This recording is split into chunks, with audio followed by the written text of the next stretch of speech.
Evening, and thank you very much for inviting me down to Paradise to speak. I begin by acknowledging Joseph Mooney, the MP for Southland. It's great to have him here. He is one of the new breed of politicians in this country, and he holds the portfolio that I once held of shadow treaty negotiations. He's not Shadow Attorney General. That's held by a fellow called Christopher Penk of Mahurangi ki Kaipara, and so he has inherited the illustrious title that I always used to have, Shadow Attorney General or Shag. And when I retired and became the former Attorney General, I said, well, I think we'll dispense with acronyms. Can I also acknowledge and recognise his brilliance, the Mayor of Central Otago, Kim Cadogan, who has been re-elected unopposed as the Mayor of Central Otago. He's so efficient, he runs a Kim Jong-un type country and no one stands against him, and he literally can say that he had 100% of the vote. So congratulations, Your Eminence, and all the best. I must say it is rather troubling with the relatively few candidates standing for local government in this country. It's an important part of local democracy, as I'll develop in the course of my speech, and so it's very important for people to get engaged, but certainly in relation to the Wellington City Council, which is the very epitome of how you don't do things, people don't seem to be interested in standing unless they want to make it a full-time job. And in my experience, full-time city councillors are oxymorons. As has been said, the purpose of this address tonight is to say something about co-governance, what it is and what it is not, and also talk about my experience as Treaty Minister in developing the concept. Let me make it clear to you that I am as I said this morning to Sean Plunkett, a washed up politician. I've had my chance to dance across the national stage and my time is up. So I don't necessarily want to start getting involved in many of the issues of the day. That's for the Joseph Mooneys and the current generation of politicians. What I want to do is set out the principles as I understand them, and then the current generation can have a good scrap about the metes and bounds of them. So let me start, and these are starting with first principles. What is co-governance? And let me start by saying immediately what it is not, in my opinion, and that is co-government. There is one crown in this country, there is one sovereign, and there is one central government. That does not mean to say that powers can't be, as they are with local government, extended to local government, and I think there's a case to be made for a better division of labour between central and local and regional government, but ultimately we have one government. And what I was talking about when I was minister was not co-government. When I talk about co-governance, I acknowledge it's a term that's not well understood, but it represents to me a very basic idea. In some areas of policy, and particularly the environment, it makes sense for a government and its treaty partner to work together as equals. And of course, in this neck of the woods, the treaty partner is that great iwi Ngāi Tahu.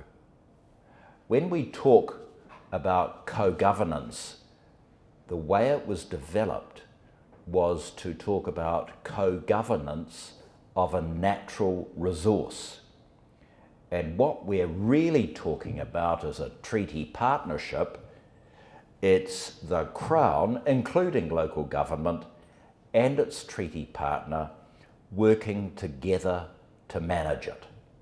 So it's not co-government, it's the Crown and its treaty partner working together, particularly in the environment, to manage the environment better for the community. In my opinion, and in the opinion of the government I was so lucky to be a member of for 9 years, co-governance is very appropriate from a treaty perspective because it recognises that iwi have a role in managing significant natural resources which are very important to all of us, and that iwi have been prevented from exercising their rangatiratanga, their responsibility in terms of stewardship of the environment, to look after the environment, care for the environment. Some people equate rangatiratanga with power or authority, which it is, but it's also responsibility. To quote JFK, of those to whom much is given, much is expected. And that is a view that permeates Maoridom. If I am a leader, I am expected to act as a leader, and if, in the case of Ngāi Tahu's so privileged and so lucky to live in this beautiful part of the world, it has a responsibility to the environment. But for most New Zealanders, in my view, co-governance can make practical sense.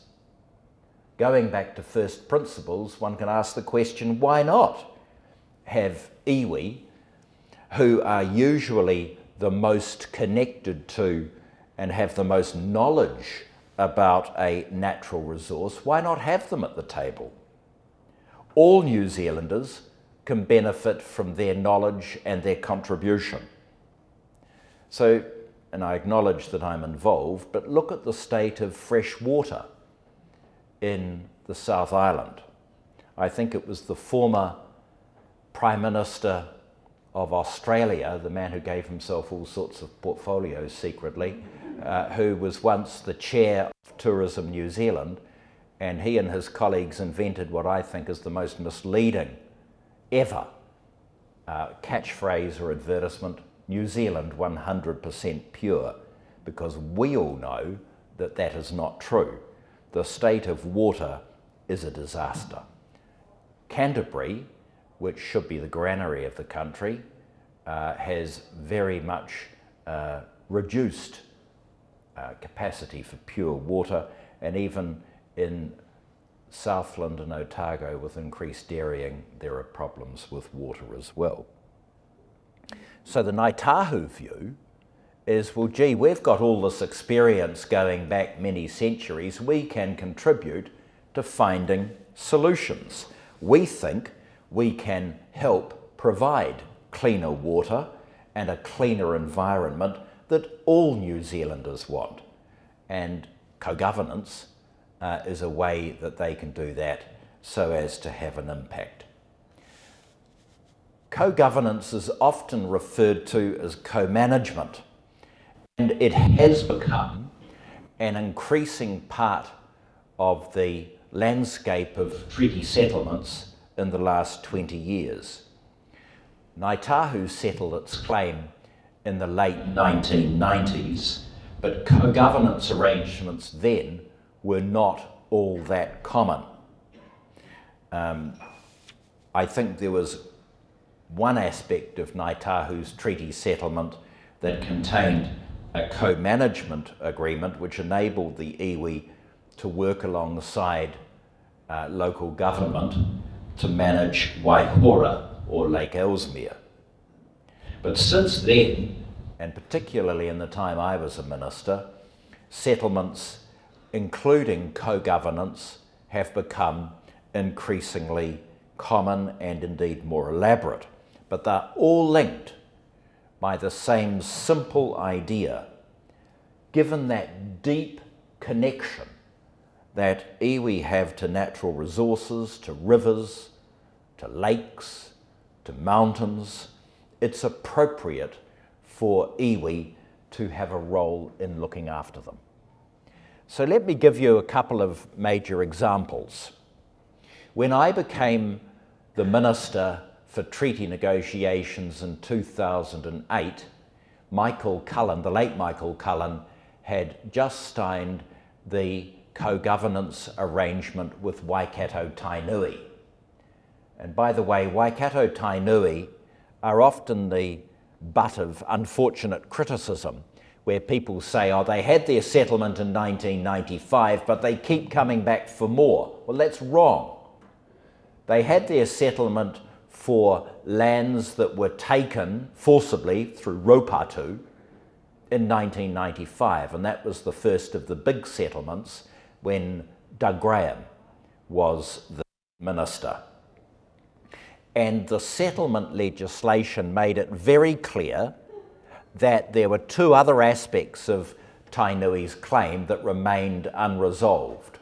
The first was that relating to the river, and the second was that relating to the West Coast harbours, Raglan, Aotea and Kawhia.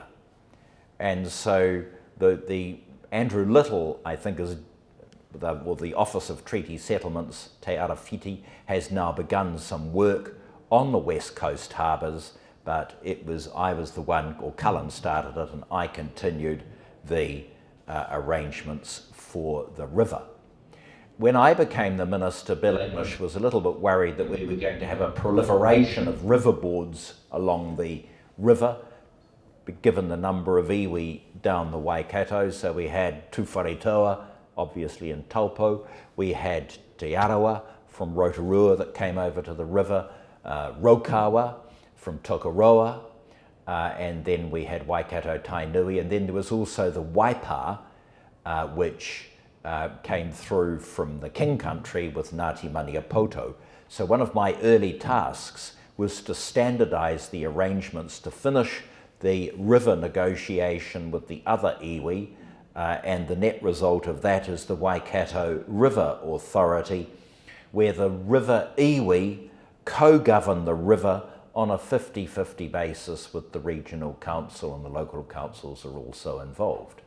And the rationale for it is that it took 70 years to get the Waikato River into its current, maybe putrid state, overstates it a bit, but it ain't clean, and it's going to take about 70 years to clean it up. So that was the first of them. Another couple of examples are useful. When I became the minister, there have been all sorts of problems over negotiations with iwi and Tāmaki. And there was Ngāti Whātua Ōrākei, but there were many other iwi as well. And the Waitangi Tribunal had been very critical of the Crown's decision to negotiate with Ngāti Whātua Ōrākei and then have a settlement in relation to at least some of the maunga up there, but especially where there were overlapping interests. And so I asked Doug Graham to do some work in Tāmaki, and we came up with the concept of the Auckland Maunga Authority, which gives mana whenua a role in managing the multiple maunga or volcanic cones. And sometimes there have been disputes with the Maunga Authority about various things. Most recently, there was a bit of an upset about Mount Albert, or I think that's Owairaka, and the authority had wanted to chop down a whole lot of oak trees, and eventually they were challenged in court, and it went to the Court of Appeal, which ruled in favour of the various groups who were interested in keeping the oak trees. So the fact that it's a co-governance arrangement doesn't give them a licence to do whatever they want. The two that really interested and fascinated me, and I was deeply involved in them, were the settlements in relation to Te Urewera and the Wanganui River. I won't go through the history of Te Urewera, but it's a very sad history. And the Tūhoe people have had a rotten deal throughout history. Dick Seddon went and visited them in the late 1890s, recognised there were some issues up there, and as a result the Urewera Land Commission was created by legislation. As I recall, a majority Tūhoe, and they were to make decisions about the sale of land. It was gradually undermined over the next 25 years, and then the legislation was repealed without any reference to Tūhoe. And then in 1954, a national park was created. And so there were deep-seated grievances there. And then, of course, there was that ridiculous raid in Ruatoki in 2007. And to this day, bear in mind, I was the political law officer of the Crown for 9 years. I never found out who gave the advice that the Crown could proceed under the Terrorism Suppression Act. It was a grade A cock-up, and that raid traumatised a whole lot of people. And so it was a case of the institutional state making the mistakes, and it was the political state in the form of Annette King who had to deal with it. It was very unfair on her, and to her credit, when the Urewera legislation was introduced, I recall it very well, she sat in the House throughout the first reading debate because she was very keen to see it get through. So then the issue became, how is this particular settlement to be achieved? Well, your ordinary standard co-governance wasn't going to do it, and so we had to devise a system where for an interim period there was going to be equal co-governance, if you like, equal numbers of Crown and Tūhoe representatives, and then after a period there was going to be a Tūhoe majority. And so they are now responsible for the management of Te Urewera, which was taken out of the national parks regime, although it has many of the incidents of a national park. And public access is guaranteed, and there is a big task to rebuild a lot of the infrastructure in Te Urewera because it had been run down. And it's very interesting that no sooner had Tūhoe taken over the management when the knocking started. They don't like 1080, for example. A lot of people don't like 1080. They have different ways of dealing with pests. They complained about paths being closed, not realising in fact that some of the paths were in the wrong place. So the knocking machine started. So when you hear people complaining about Tūhoe, the best advice I can offer you is to look beyond what's necessarily being said by Heather Duplessis Allen and others, and perhaps try and get the facts. In fact, if you want, come to me.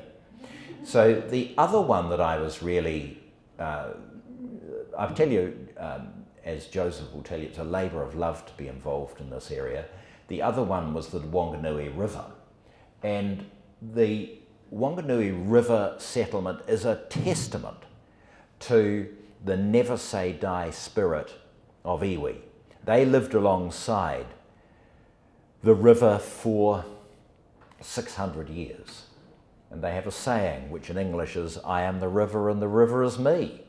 Intertwined, their whole outlook on life, intertwined with the river. Their food came from the river.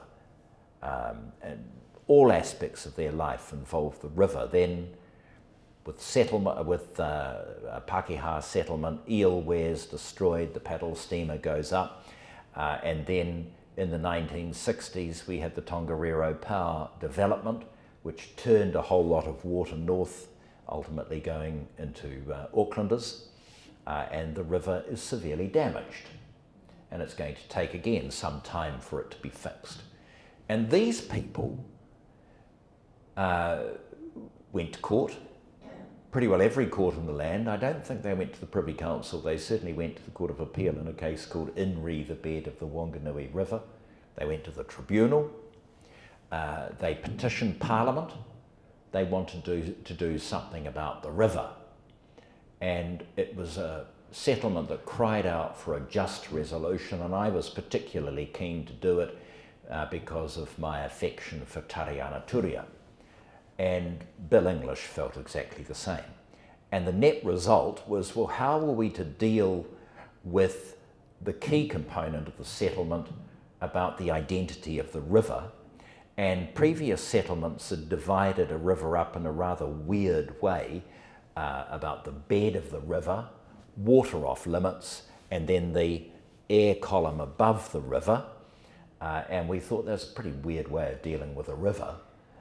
Better to look at the river as a whole. And so what we did, and it's similar to what we did with Te Urewera, is talk about the river as a whole flowing from the mountains to the sea, and we developed this idea of legal personhood. And it's sort of, as someone once said to me, an American came down to Wanganui for a documentary, he said the way he would describe it is internationally hot, domestically not. The good folk of Wanganui aren't really all that interested in the fact that the river is a person. Although I have to tell you, the good people of Lincoln, Nebraska are, because there's been an article today in the, whatever it's called, the Lincoln Journal, talking about legal personhood in the United States. It's all the rage. So I'm not going to go into that because that's a separate topic.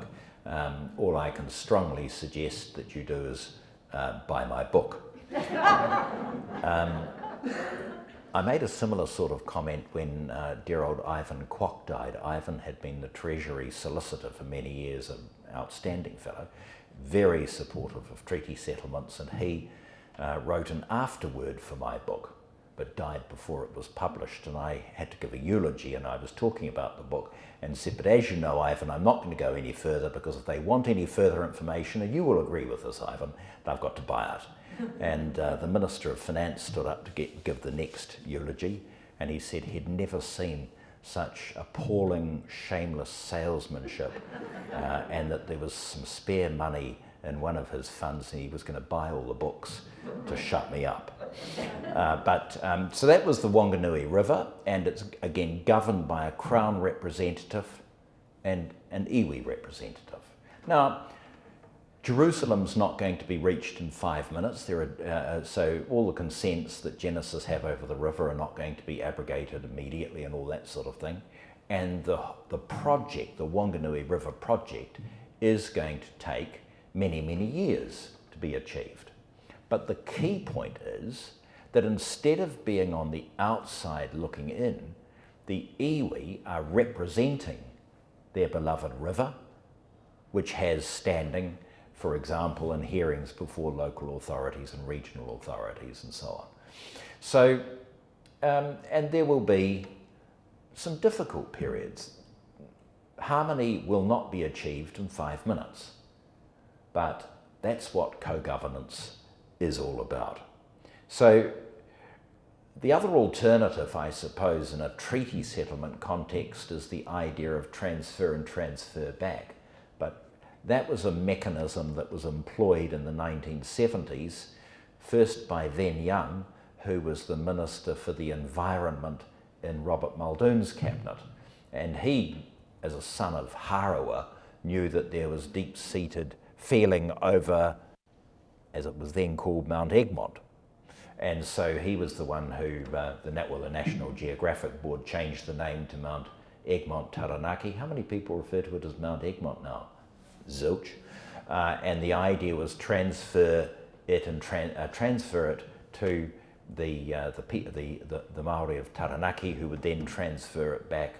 And there was only one problem. Everyone trotted down to Owai Marae and Waitara to celebrate the return of the mountain to find out it had been transferred back. And I can tell you now, even 40 years on, there's ill feeling about that particular matter.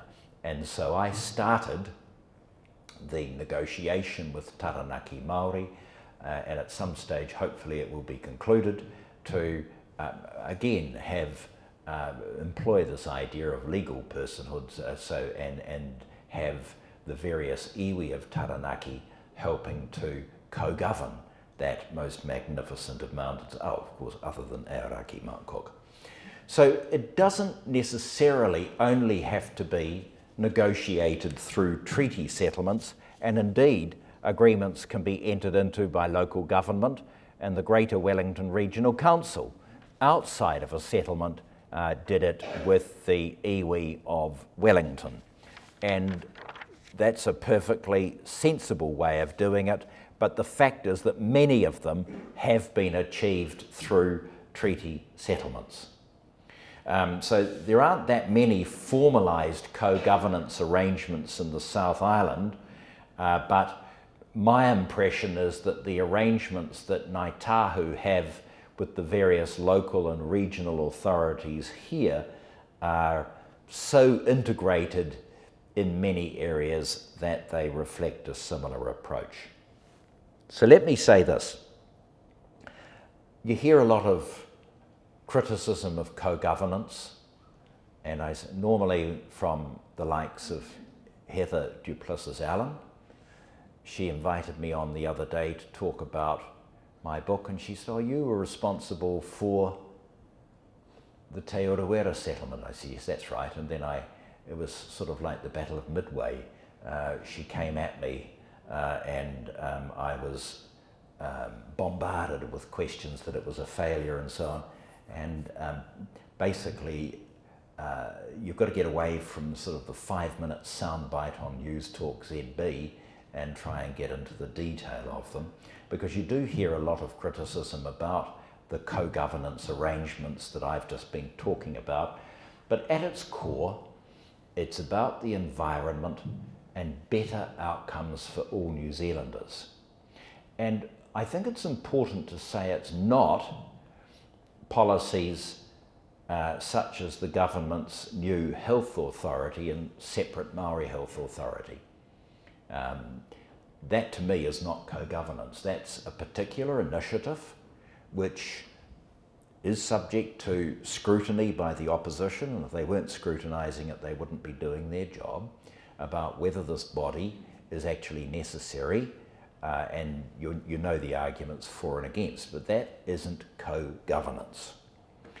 And what it is simply a set of policy decisions that have chosen to emphasise Maori health through an institutional design of a structure. Such bodies are actually not all that unknown in government. When I was the Minister for Arts, Culture and Heritage, for example, I had to deal with the reform of the Historic Places Trust, and it's now called Heritage New Zealand. But that's, for many, many years, there's been a Maori Heritage Council, and some of their members also sit on the board of Heritage New Zealand. An example would be John Clark, Sir John Clark, who for many years was my cultural advisor, and he's been on the board of Heritage New Zealand for some years. When I was chair of, or Minister of the Arts, I dealt with Creative New Zealand, or the Arts Council, and under the 1995 legislation there was a separate body called Te Wakatoi that dealt with funding for Maori by Maori of Maori art, and now it's a subcommittee of the council because I reformed it so that there's a unitary body. So the Maori Heritage Council, Te Wakatoi, are examples of institutional arrangements, not co-governance, institutional arrangements which, and you can have a debate about them, but they're not all that new. So let me just emphasise to you co-governance by Ngāi Tahu, or the other iwi I negotiated with, is about the environment, reconnecting iwi to treasures, taonga, providing expertise and knowledge and managing those resources, and ultimately with better outcomes for all of us. I don't see it as an erosion of democracy or separatism or any of the other accusations that are sometimes levelled at it. It's about local communities and people who care deeply for the land and the water around them, helping to get things back on track. So that's where it comes from. I've explained the origins. I've explained what it's not. It's not co-government. It's not about some of these other institutional arrangements which I've been talking about as developed by, well, I guess Genesis would have been the work that Michael Cullen did with Waikato Tainui, and then I come along, streamline those arrangements, move into other areas in the context of treaty settlements. If you don't like the word co-governance, then treaty partnerships are another way of looking at them. And I believe that these are arrangements achieved through settlements that ultimately are for the benefit of all New Zealanders. Now, I think that it's important that any extensions of the principle are the subject of vigorous debate. I don't think it's particularly smart for Willie Jackson to call David Seymour a racist because he's raising principled arguments. I'm pretty much across the stuff. I don't see that anything David's raised is racist. He is doing what any opposition member of parliament should do, challenging and probing and questioning. And so there is argument by epithet is something I deplore, and I think that if you want to challenge any of these arrangements, then master the detail and engage in the debate vigorously but civilly. And that is something that applies to both sides. So one would hope that people who question some of these arrangements will do so sensibly and moderately, and those who are supportive of them don't turn around and say, well, you're just questioning it because you're a racist, because that's the language of Trump, and we don't need that in this country. Civil debate, in my view, is the name of the game. Civil, vigorous debate. So on that basis, that's my little jaunt through co-governance as I understand it, and as I applied it when I had my chance, and I'm very happy to answer any questions. Yes, so I think your question is, what is the role of the Waitangi Tribunal? And I'll come to your second question as I apprehend it. What is the role of the Waitangi Tribunal? And I think that is an excellent question. It was established in 1975 to investigate contemporary grievances between the Crown and iwi, and then its jurisdiction was extended in 1984 so that it could investigate historical grievances. Most of the historical work is just about done. And so the question, therefore, is what is the continued role for the tribunal? My personal view is that if there are breaches of settlements, for example, it is much better to go to the High Court and seek declarations of inconsistency or the like. So I would transfer much of that contemporary, or all of that contemporary jurisdiction to the High Court.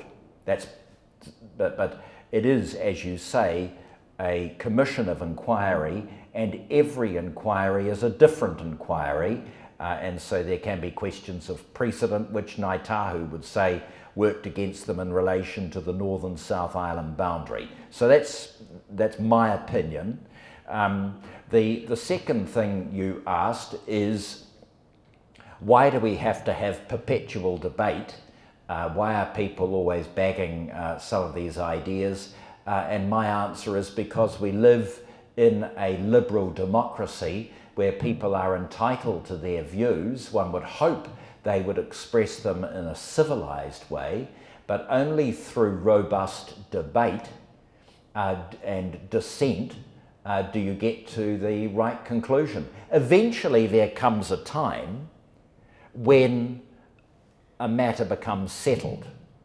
And so an example of that would be the marriage equality debate, which went on for many years, but I don't think there would be too many people who'd want to relitigate that. and so you'd simply say the issue is settled. The time for litigation is over, and there's that old Latin saying, inter res rei publicae utsit finis litis. But there comes a time when it's in the public interest that there be an end to divisiveness. But sometimes topics do need to be the subject of vigorous debate, and I have no problem with that. So as I understand it, there are a couple of questions there, and the first one is, how do you provide checks and balances for some of these co-governance arrangements? And with respect, I think that's an excellent question, and I'll go through that in some detail as I see it. And the second question is about the stewardship land project on the West Coast, about which I know something, but nothing like the detail that you have referred to in your question. So I'll do my best. Now, the first principle, therefore, is what are the checks and balances on co-governance?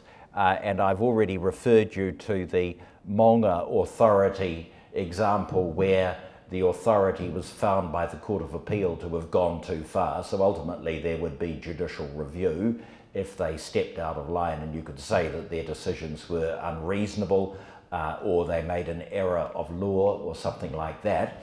The other way, because it was a question Rodney Hyde raised with me when he was Minister for Local Government, which is why we developed a series of guidelines, and that is where you've got a co-governance body which is established and there is a dispute between the two 50-50 partners, then ultimately, when I was Minister, it would go along the lines of the principle of local democracy, local authorities having been duly elected by the people.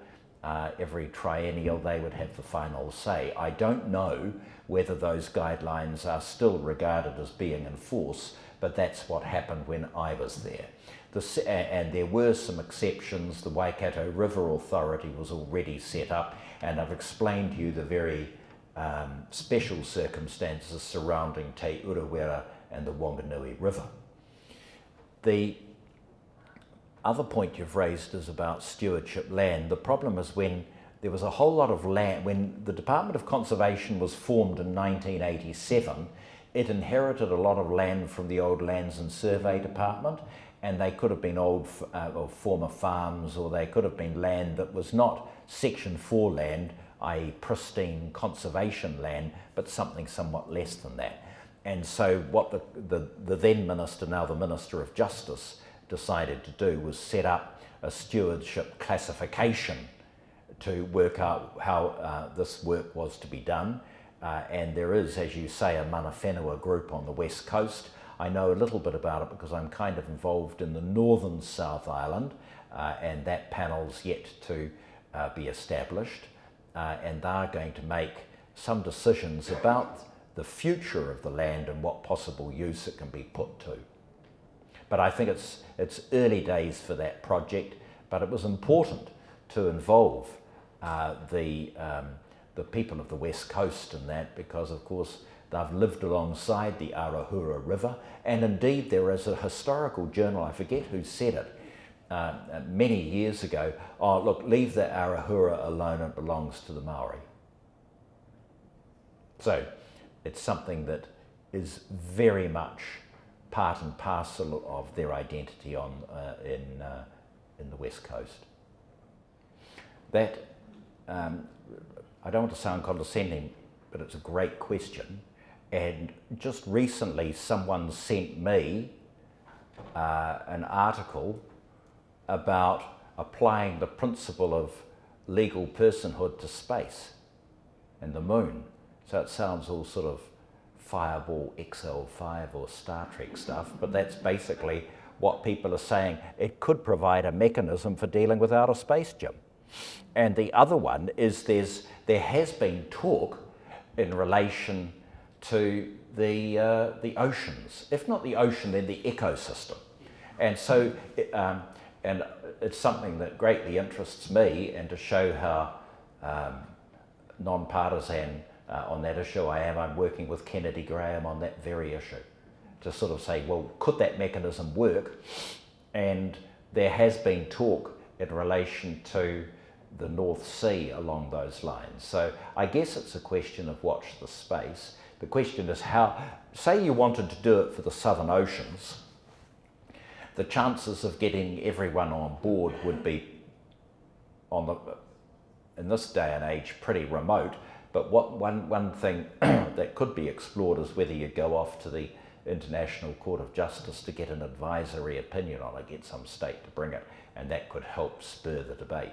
So great questions, and all I can say is it may happen, if not in my lifetime, then sometime later on. In other words, the idea of treating a natural resource as having legal personhood so that people can speak for it, and you know, in so many ways it sounds novel and peculiar, but Anglo-New Zealand law uses the idea of the fictional person quite a lot. So it's, when you drill down, it's not as nutty as it seems. And there are cases in England, very old cases, where a Hindu idol has been held to have standing to be represented in court. So it's what may seem to be potty, or rather peculiar, is in fact, when you drill down, quite sensible. What are we going to do about co-governance and the three waters matter? So my involvement in this issue began when I was the Attorney General, and I had to appoint someone to look at the Havelock North disaster, and retired Court of Appeal Judge Lynn Stevens did some work on it. By the time he produced his report, I had lost office, and there are a lot of these issues now. The best thing I can say to you is what you ought to do is organise an evening where you invite various representatives from the various points of view along to have that debate. But I said that's a contemporary issue which is going to figure prominently in next year's election campaign, and that's for the current crop of politicians, not the washed up ones.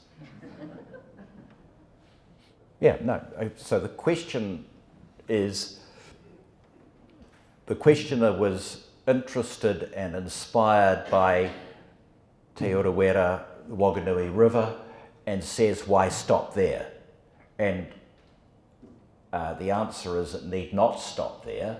The principle that we're talking about, where you don't treat a particular part of the environment as purely a resource, but as something having worth in its own right, and needing to be represented, and in the councils where decisions are made, in my opinion, is a sensible and logical thing to do, which is why in answer to Jim, I talked about the articles about outer space and the moon, and possibly the ecosystem in and around the southern seas, for example. But adopting a principled approach, there's no reason why some of these things can't be investigated in the future. For myself, as someone who is very involved in those particular issues, I hope it will. And indeed, I talked about the concept of transfer and transfer back, which didn't really work. Under the Ngāi Tahu settlement, I think Aoraki Mount Cook is able to be transferred to them and then transferred back, but they haven't actually triggered it yet. And I would have thought that the Taranaki one that's being worked on now, or the Urewera one, is a better fit for iconic pieces of our landscape like Aoraki Mount Cook. How do you get private interests like farmers involved in a co-governance arrangement between an iwi and, say, a local authority? I suppose the example I would use is the Wanganui River, where the farmers working with both central and local government have made great strides to address exactly the issues that you're concerned about runoff and pollution and so on. And some people have said, right, well, we've got to have more riparian planting, we've got to do something about stock getting too close to the edge and so on. So a lot of that stuff is starting to happen, and but the formal relationship would be between sort of the local authorities, the regional authorities, and the private landowner. But I think it's very, generally speaking, so far as I'm aware, I'm a little bit out of date now, the story is pretty positive. The question is, what can people do to prepare for co-governance? And the way I would address that is by saying it's a challenge for local government or regional government and the settling iwi, and from a local, or and maybe the Mayor could answer, a local or regional government point of view, you don't get anywhere with these sorts of arrangements unless you've got the active support of regional or local government, because they have a huge role to play. And so I guess one way of looking at it would be to provide support to regional or local governments so that they can do their job. And we all know the increasing burdens on regional and local government and what they're required to do, and sometimes their ratepayer base isn't as strong as they would like. And so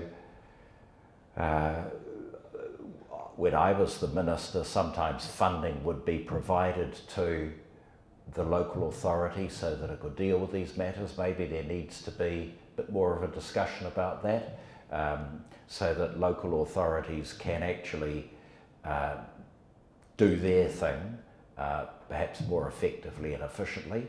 And with the settling iwi, my experience, not from Ngāi Tahu but from up north, is that so often a huge burden is put on the iwi reps, who have to turn up to meetings and they face mountains of paper and they don't have a great deal of time to sort of read through that.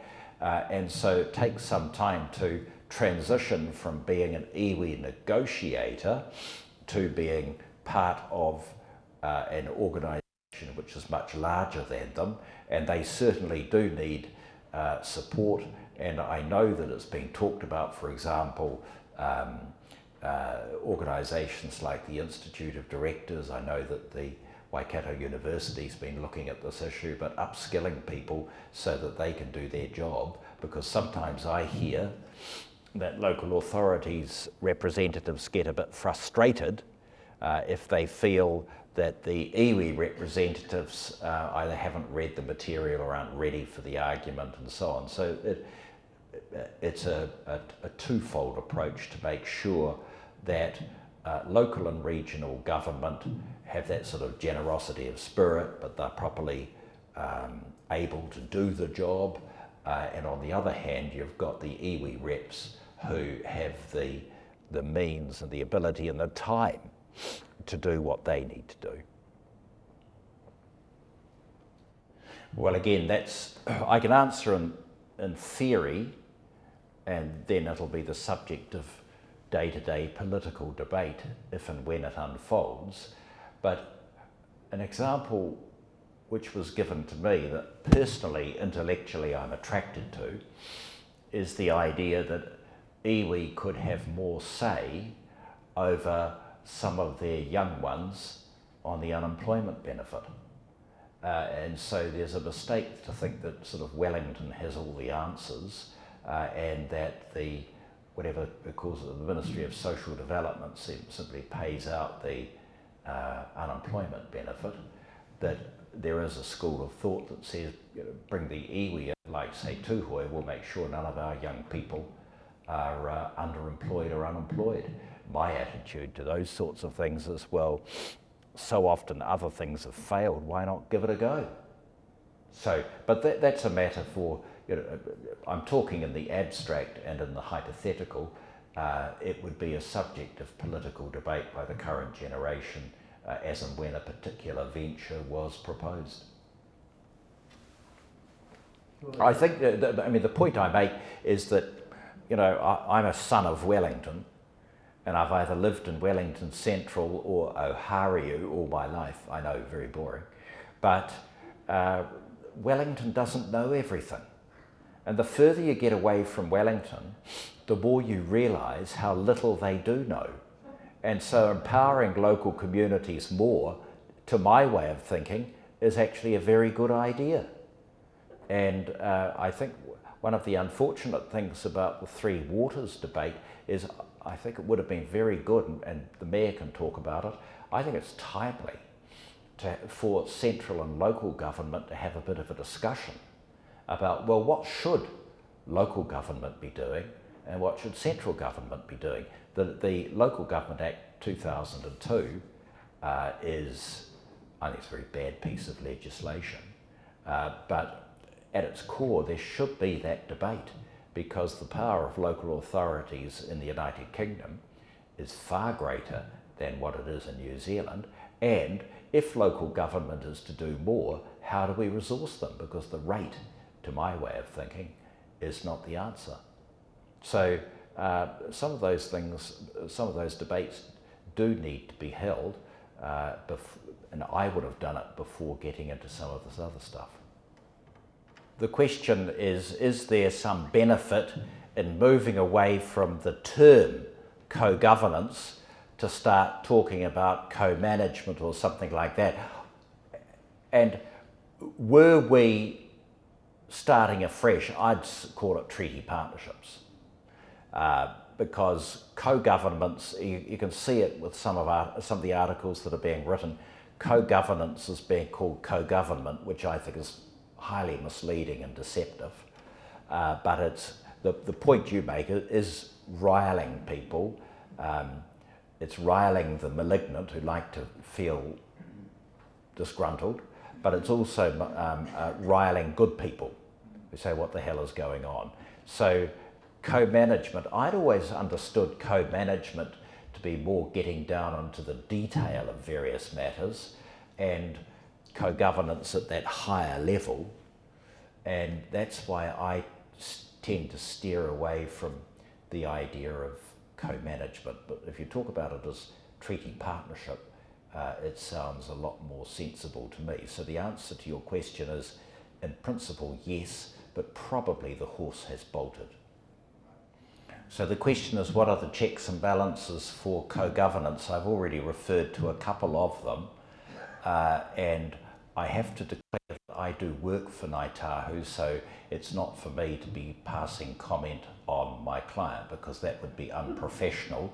All I would say is that I've heard similar sorts of concerns expressed over many years, and Jim Bolger said to me that when he was coming up to sign the Ngāi Tahu agreement, he was warned by the regional chairs in the South Island of his party that they'd lose every seat, and he did and they didn't. And then there was a concern, and I can say this from a historical perspective because I was involved in it, the arbitration over the price of the high country sheep stations, Elfin Bay, Rootburn and Greenstone. And the world hasn't ended with the change of ownership, notwithstanding what some of the environmental organisations think. So there will be some of these things that excite people, but it never turns out as badly as people seem to think. The second issue you raised, and I'll comment on it a little bit, was the Kermadex issue, and that was a feeling that Maori sort of overstepped the mark in opposing it. I think the problem was, and I'm very, Nick Smith did some great work, and he knows my views on it, as Minister of Conservation and Minister for the Environment. He was truly a zealot.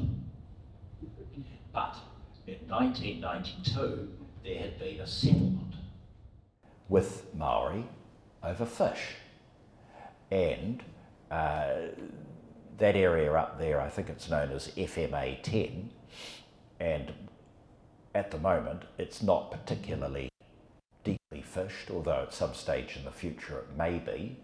And so there was a question of their rights being taken away from them with inadequate consultation for a particular marine reserve. And so the whole process got a little bit into trouble, which is why John Key put it on hold. But if you enter into a settlement with iwi to recognise certain property rights or to deal with a historic grievance, then I'm sorry, it's no good if 10, 15 years later you forget and you create, so the same wrongs are perpetrated yet again. And in my experience, when dealing with iwi, they never forget, but the institutional crown always forgets. And so a settlement, you have these great speeches on the marae and lachrymose speeches in Parliament, and everyone sings a waiata, and 10 minutes later the institutional state is forgotten. And that is why I set up the Post-Settlement Commitments Unit, and Kelvin has expanded that, and so there's a register of commitments so that central government knows what commitments it's entered into, over 7,000 in fact, and so that they don't forget. And that happened in the Kermadex. I remember asking certain civil servants about the Kermadex and saying, well, how do you relate this to the 1992 fisheries settlement? And they looked at me like a big Jersey cow staring at me when I walk up Mount Kaukau. Breathtakingly stupid. And they'd forgotten. Oh, what's that all about? So you can hardly blame people if they get a bit upset about this sort of stuff. If the central government honours commitments, then that problem wouldn't have occurred. And last minute, 11th hour negotiation, sorry, doesn't do the trick. Okay, so the issue is, where's all this going? All I can say is this: there was nothing more profound an experience than to go up to Parihaka and sign the apology with Parihaka.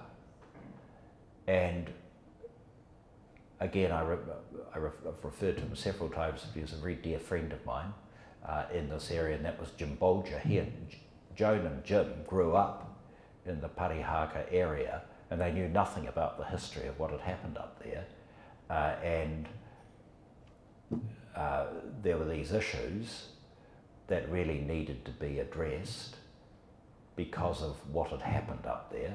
In fact, when I was preparing for a debate as an opposition MP about Ngāti Mutunga's claims settlement bill, there was the issue of Parihaka, and I was looking for some of the legislation in the opposition lobby, and one of the old guards came out and said, "What are you looking for?" And I told him. He said, "Oh, either my grandfather or my great-grandfather fought at Parihaka and it turned him into a pacifist." So rather bad things happened up there, and people were not given the rights of British citizens because habeas corpus was suspended and so on. So all I'm saying, that's an instance in New Zealand history which we need to know more about. The Uraweras is another story. When I was growing up, when I went to St Patrick's College in Wellington, when I studied history, we studied, for example, in the 7th form, the United States between the wars. And Warren Harding, Calvin Coolidge, and Herbert Hoover, was most interesting, I must confess, but not as interesting as studying New Zealand history. And so a lot of New Zealand history was not taught. So that we are learning more about our history is a good thing. Whether the Ministry of Education's going about it the right way is, I think, debatable, because, for example, I don't think they talk enough about the positive interactions and the work done by, say, Mother Mary Aubert on the Wanganui River, and the very positive interactions at the very early stages of the country's history. I think there are a lot of self-flagellating apologists in many ways, but so I don't think that the way the history curriculum has been developed is particularly good, but I think that the fact that we're starting to look more at New Zealand history and get an overall picture of what happened, that's no bad thing. As to the use of language, the worst thing we could do is make te reo, in my view, compulsory. The way I would approach it is, well, it's in the interests of children's development that they have two languages from a very early age. Now, whether that language is Mandarin or Spanish or Te Reo is a matter of great indifference to me, but we have a language here called Te Reo. Why not use that? I mean, you're speaking to someone who's got a degree in Latin, so I'm not exactly the most modernist person on earth, but I just think that why not give people an opportunity? Because at the end of the day, it's not really about the particular language, it's about opening neural paths. Now, I'm not an educationalist, but no bad thing. I think kids should learn a couple of languages, and so if Te Reo is there. And learning Waiata, I hardly think that's going to be the end of the world. I think that learning a little bit about the other culture is a jolly good thing. So, you know, I think that, well, I'm a child of the 60s, grew up in the 60s. I had none of this stuff. When I studied constitutional law under the late Professor Quentin Baxter at Victoria University, we never mentioned the treaty once. We're just growing as a country, and as we grow as a country, we're starting to look at things we should have looked at a long time ago, and we're starting to explore new paths. I wouldn't sort of get too worried about Willie. Willie's a bit like sort of Ruapehu. He just blows from time to time.